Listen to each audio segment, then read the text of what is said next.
Hello students, आपका अपने tutor talk channel में स्वागत है। आज की वीडियो में हम बात कर रहे हैं क्लास 9 में साइंस का चैप्टर नंबर 10 ग्रेविटेशन के टॉपिक को डिस्कस करेंगे और साथ में यूनिवर्सल लॉ ऑफ ग्रेविटेशन क्या होता है। जो ग्रेविटेशन के बारे में जो मेन जानकारी दी थी वो एक महान साइंटिस्ट इज़ाक न्यूटन ने। इज़ाक न्यूटन एक mathematician, astronomer, author, historian, theologian और फिलोसफर भी थे। इन्होंने मॉडर्न साइंस का नक्शा बदल दिया था।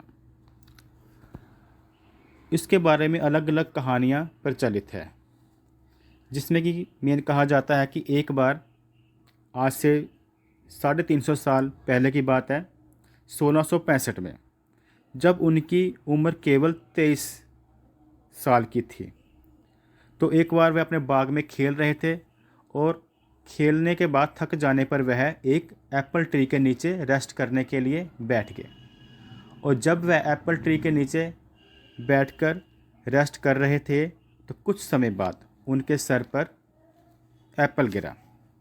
और जब उनके सर पर सेब गिरा तो उन्होंने सोचा कि ये ऊपर से नीचे ही क्यों गिरा, ये आकाश की तरफ ही तो जा सकता था।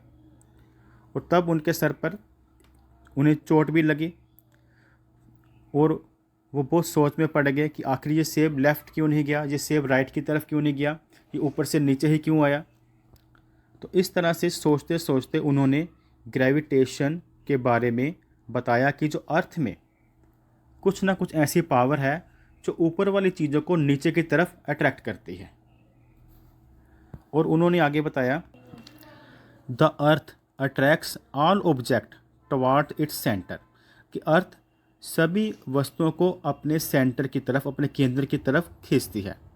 The force with which the earth pulls the object towards it is called the gravitational force of earth और ग्रेविटी। और जिस शक्ति के साथ वह चीज़ों को नीचे की तरफ खींचती है उसे ग्रेविटेशनल फोर्स या फिर ग्रेविटी कहते हैं। ग्रेविटेशनल फोर्स ऑफ अर्थ और ग्रेविटी, या फिर आप इसे इस तरह से भी लिख सकते हैं, every object in this universe attract every other with a certain force, कि हर ऑब्जेक्ट जो इस पूरे ब्रह्मांड यूनिवर्स में है एक दूसरे को एक फोर्स के साथ खींचता है। The force with which two object attract each other is called gravitational force और ग्रेविटी। और उस फोर्स को ग्रेविटेशनल फोर्स या फिर ग्रेविटी कहते हैं। नेक्स्ट हम बात करते हैं यूनिवर्सल लॉ ऑफ ग्रेविटेशन, जो कि न्यूटन ने दिया था, इज़ाक न्यूटन ने। इस लॉ को समझने के लिए हम इसके डेफिनेशन को, इस लॉ को 2 पार्ट्स में डिवाइड करेंगे और इसका फॉर्मूला डिराइव करते हैं। सबसे पहले एक बार मैं इस लॉ को रीड आउट कर देता हूँ। Every body in the universe attracts every other body, ने कहा है कि हर एक बॉडी दूसरी बॉडी को अपनी ओर अट्रैक्ट करती है with a force which is directly proportional, उस फोर्स से करती है जो कि डायरेक्टली प्रोपोर्शनल होता है product of their masses and inversely proportion to the square of the distance between them. सबसे पहले हम 2 ऑब्जेक्ट लेते हैं, ऑब्जेक्ट ए और ऑब्जेक्ट बी। जो फर्स्ट ऑब्जेक्ट का मास m1 है, सेकंड का मास m2, यानी कि दोनों के डिफरेंट मास हो सकते हैं। तो हमने पहले के मास को m1, दूसरे को मास को m2 मान लिया।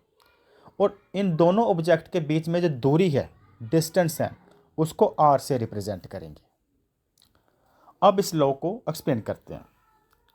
लॉ में बताया गया है कि, जिसका लॉ है कि फर्स्ट पार्ट में, कि जो फोर्स होती है वो डायरेक्टली प्रोपोर्शनल होती है product of their masses.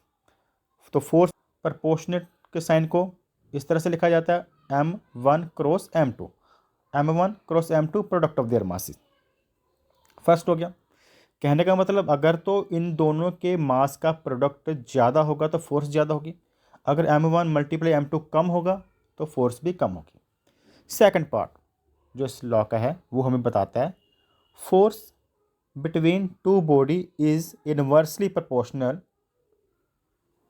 To the square of the distance between them, कि यानी कि जो फोर्स होती है जिसे हम लिख लेते हैं F proportional to 1/r square, यानी कि जो फोर्स है इन्वर्सली प्रोपोर्शनल है। अब इन्वर्सली मतलब अगर r की वैल्यू ज़्यादा होगी, डिस्टेंस ज़्यादा होगा तो फोर्स कम होगी, और अगर डिस्टेंस कम है दोनों बॉडी के ऑब्जेक्ट में तो फोर्स की वैल्यू ज़्यादा होगी।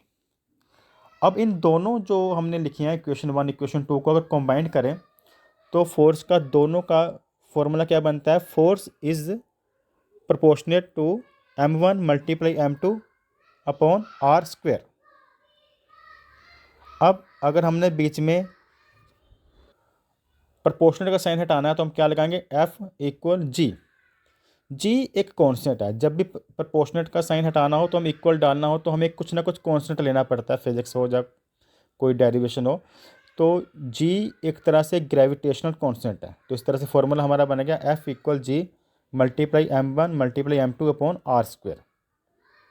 और इसमें जो जी की वैल्यू होती है ग्रेविटेशनल, जिसे हम यूनिवर्सल ग्रेविटेशनल कांस्टेंट कहते हैं, ये यूनिवर्सल होती है, यानी कि इसका ओनली अर्थ तक लिंक नहीं है, सभी प्लैनेट में जो ग्रेविटेशनल की वैल्यू होगी वह कांस्टेंट होगी।